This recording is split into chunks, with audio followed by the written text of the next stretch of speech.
Welcome back to the deep dive. Today, we're ripping the lid off a huge myth in the creative world that you have to pay the most to get the best tools. Exactly.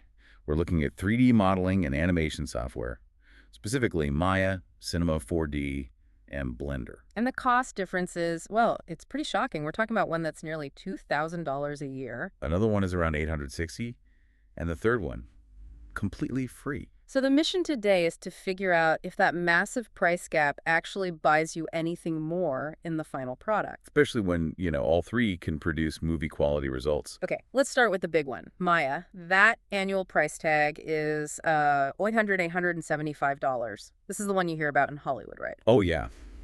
It's the king. Pixar, Industrial Light and Magic. Yeah. They use it exclusively. It's the established industry standard. So that must mean it's just better. I mean, if Pixar's using it, there has to be a reason. Well, yes and no. Its real strength isn't just raw features. It's the deep integration into massive studio pipelines. Pipelines, you mean how all the different departments work together? Precisely.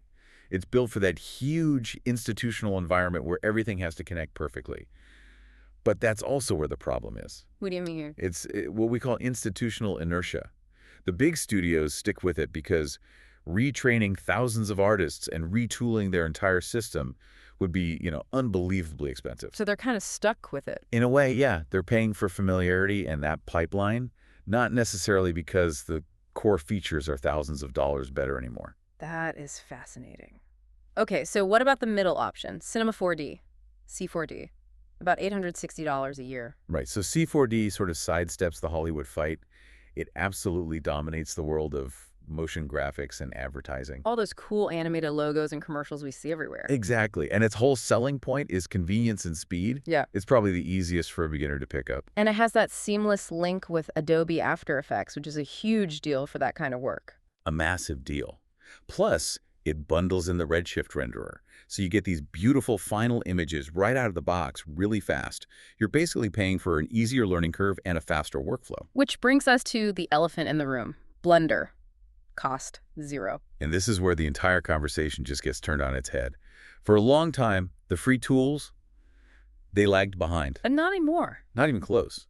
Blender has now reached feature parity. We're talking professional sculpting, advanced simulations, complex character rigging, things that used to be exclusive to Maya. Wow. And is it actually being used on, serious projects? Absolutely. There are entire animated feature films like Spring and Next G that were made from start to finish in Blender. It's proven it can handle blockbuster scale work. So let's bring this all together. For you, the person listening and trying to decide what to invest your time in, what's the verdict? The verdict is pretty clear. For a solo artist or a small studio, the quality of your work comes down to your skill, not the price of the software. The results are basically identical. They are, which leads to this crazy cost paradox. Right. You're saying that paying almost $2,000 for Maya, that money could be better spent somewhere else. It could be spent on hardware, a better GPU, a faster processor, things that will actually speed up your renders and improve your output in a tangible way. So unless you're trying to get a job at a specific studio that forces you to use Maya, There's almost no financial reason to choose it.